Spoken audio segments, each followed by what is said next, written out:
Not long ago, I made a typography edit, which I'm going to break down in this video, covering a few aspects such as the text, the shakes, the coloring, and more. Let's begin, starting with the text. So here is my sequence in case you just want to see how it looks like in real time. I know it's quite short, only 6 seconds long. The first thing you may have noticed is that there is some sort of overlay or filter on top of my text. Now, this is an effect, or should I say plugin, that most people don't know about, and it's completely free. It's called NTSC RS. I think this might be like a remake or a remixed version of it, if that makes sense, which is slightly better than the original. And all it does is it slaps on this VHS, this realistic VHS effect on top of your clips. So you can see it looks pretty okay, but very bland. But once I turn it back on, you can see it's got this really awesome stylistic filter. And my favorite part about this is that it's not difficult to work with. There are tons of settings, but really all you need to do is just apply the effect onto an adjustment layer or clip. I think my next video will be on this effect, so keep an eye out for it. Now, text animation. As always, I like to do my stuff manually. So for example, you've got this rotation animation on the I, the letter I over here, and I've used rotation keyframes to give it a choppy effect. So you can see I've held it at -12 for about 1, 2, 3, 4 frames until it changes here. I also did the same thing with my second text here, so it's got a squish like effect. Take a look. It's not very obvious, but when you do play it in real time, it looks nice. So yeah, again, I used the built-in, well, not position, but the vertical scale, horizontal scale, and rotation, and just used keyframes to make that animation. This exact same technique was applied across all my other text. So you can see I've keyframed the scale here for the text U. And then I've got these question marks here. What did I do again? I did not use the built-in ones. I actually used vector motion. I'm not too sure why. Oh, I know why. It's because these two layers are separate. So this question mark is different to this one here. So if I used this transform to keyframe it, it wouldn't affect the other one. So if I use vector motion, it affects the entire layer. I'm a very huge fan of this transition here. Now, it's all because of the plugin that I just spoke about, NTSC, creating this weird distortion. It almost looks like turbulent displace to me. No, not turbulent displace. Displacement map, I think. Yeah, that's the one. So if I hide it, you can see it's just regular text with directional blur. But because of this plugin, it creates like a smear effect. I'm not sure why, but it looks awesome. By the way, something important to note is that my sequence settings are, well, the frame size doesn't really matter, but the time base is at 20, meaning I am editing at 20 frames per second. And this, of course, makes it much easier to work with compared to something high, let's say 60 frames per second. So what I can do is make cuts every frame and manually, not keyframe because there aren't any keyframes, but just manually move the position and scale and of course rotation if necessary for each layer. This segment here would be the best example. So you've got these two question marks, and they kind of like squeeze inwards. So if I just go forward, you can see they've got this effect like frame 1, it's normal. Frame 2, they're starting to move towards the center. Frame 3, they're just one layer, I suppose. Well, that's the illusion that I'm trying to give, like as if they got combined. And because there's so much movement, I can just transition this or change this into another letter. So you see how it's got animation, the letter I here. It's all about impact. So take a look once more.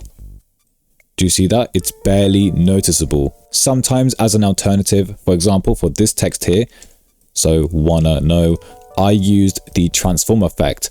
And that's because it's got an option for motion blur, which is the shutter angle here. You can see it on this first frame here. It almost creates like a blur effect. And once again, I think this is because of the VHS plugin.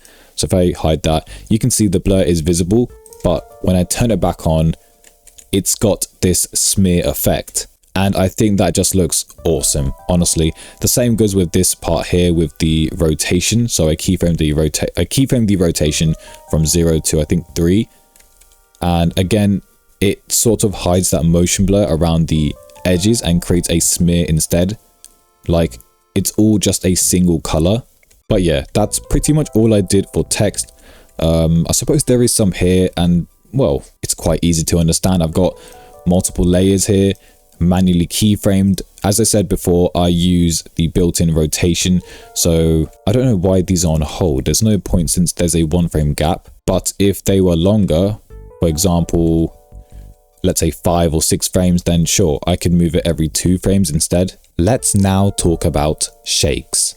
As many of you know, I love making my shakes manually. So whether that's by using motion or warp transform or even transform, from time to time, in fact, on this edit as well, I do use S shake, but not as frequently. And I think it depends on the style I'm going for. In this case, for this specific clip, so if I just play it, you can see it's got a very gentle Y shake just here.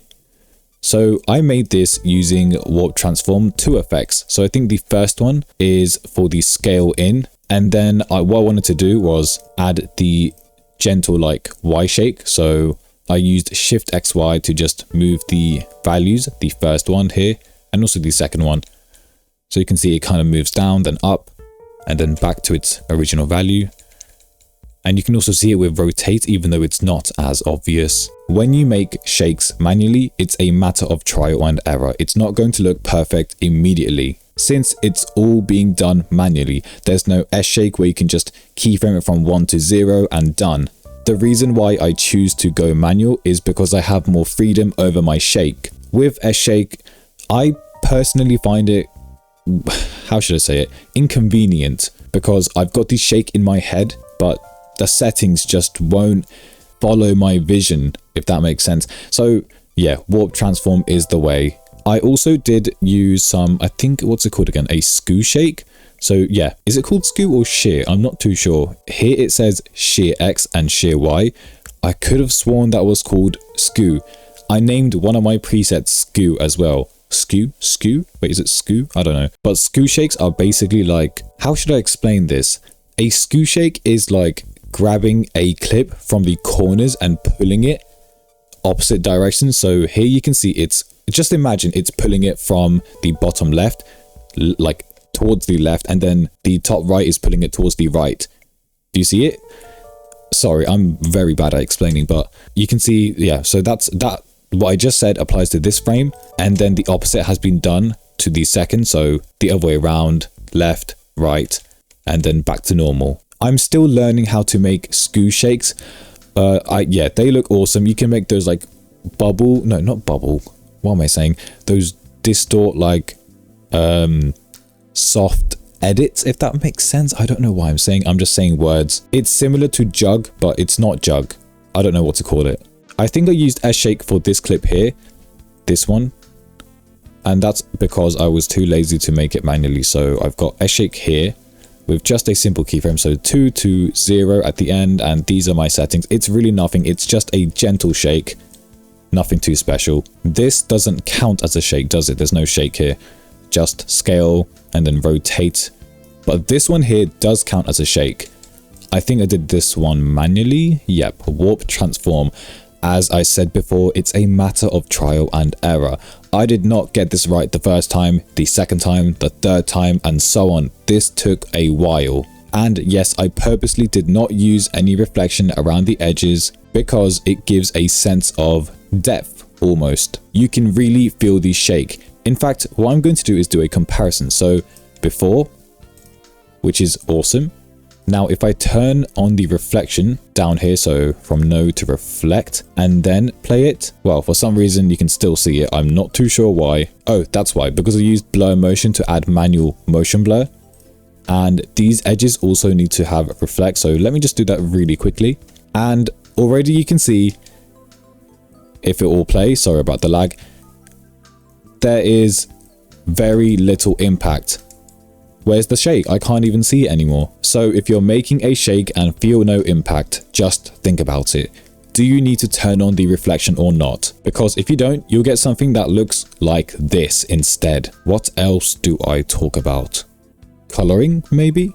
I'm not the best when it comes to coloring, so don't take my advice. In fact, what I tend to do is just use presets for Magic Bullet looks. So if I go to edit look, you can see there's a very few amount of effects. So I've only got Colorista and then Mojo. Again, it makes like no difference. I think it's because the clips already look good enough, so I didn't really want to color grade them. But yeah, the color grading was minimal, only because the opening, so these clips are, you know, from the opening, they had a variety of colors and they look really good. So what's the point of color grading? In my case, it wasn't very necessary, although of course I could make improvements, except I had no time. Take a look at this quick before and after. So before, after, not bad. Extra effects and anything else. I'm just going to skim through it and explain a few effects that I've used. So let's start with this one here, not the circle. I think I'm going to cover that in another video. The effect is quite literally called circle, by the way. Sorry, ignore what I just said. That's misinformation. This is not the effect circle. This is literally text. I've been using the effect circle recently. Is that actually an effect, or was that in my dream? Hold on. Yeah, there you go. Obsolete. It's underneath obsolete. So it's probably not on like Premiere Pro 2023 and above. So if you don't see it, then it's because you have a newer version. I'm not crazy. I'm not making up these effects, okay?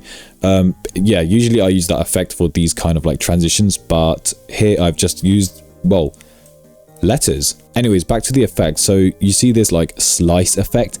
That was done by using, I think, Wave Warp. So these are my settings if you would like to copy them down maybe on your text.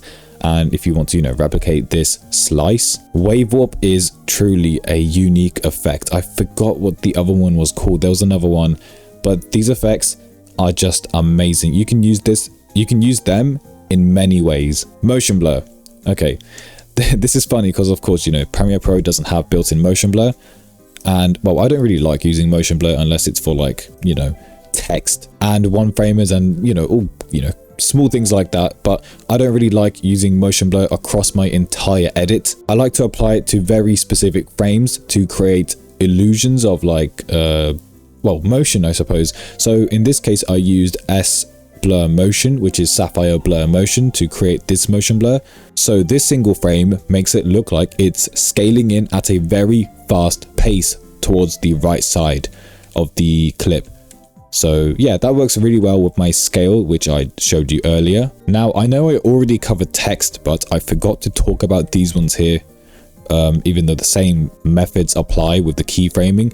However, this time what I did was I used posterized time to make them choppy. So if I play it, do you see how it's got like a choppy effect on them? Where's it gone? Over here.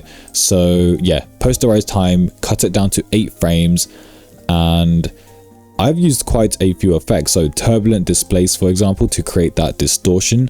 You've got linear wipe. I think I made a video on this already. Yeah, I did. So that creates the text reveal or fade, does it? I think. Yeah, just here.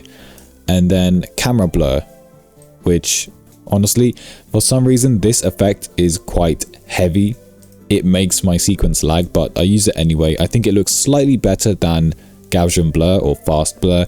It's more like, I think it's more like BCC lens blur OBS. I might be wrong, but to me, it looks better. So I use camera blur. And what else is there? These effects here. So I used, what did I use? I think it was Sapphire Distort for this RGB around the edges. Yep, so Distort Chroma. Simple keyframes, -0.2 and then 0 at the end, graph it. Just looks nicer. And what else? I've got this mosaic effect, which is, of course, you know, done by using mosaic. So yeah, you've got these settings here. So 100, 100, then it dips down to 250, 250, and then it's gone. Just looks nice. And once again, I used, I think this is Wave Warp to create that little like slice at the top and the bottom. So these are my settings for this. I think it works really well as a one framer. But yeah, then I've got this part here. Is that the NTSC effect? It is. That looks nice, doesn't it? And then you've got this part. So text there. I think the effect that I used on this text is roughen edges. Yep, this one right here. I think I will cover that effect in a video very soon, but not at the moment. Oh, and how can I forget Twixtor? Probably the most important effect, otherwise the clips are going to look horrible. As usual, I use frame number, so 0 jumps to 1 and then 2. you know, when I Twixtor, it's sort of complicated. I like being very specific with my frames, so it can be quite jumpy. And at first it might look, you know, a bit choppy or weird.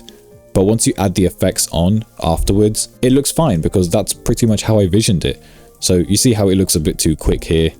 It's fine, honestly. You've seen it already. It looks really good. So yeah, not much to say about Twixtor. I think it's, you know, pretty straightforward. I've talked about it a lot. By the way, sometimes I do change the image prep. Usually I would use the linearize, but apparently contrast edge enhance works better. But this really does depend on the clip. So if you ever do experience issues with Twixtor, just change this to any other setting. So if you're on contrast and you're having issues, change it to delinearize, or the other way around if that's the case. But yeah, I think that's pretty much it. If you would like to have a look in detail at this project file, it is available in the description below for only $6. Monthly supporters, thank you very much for your support as always.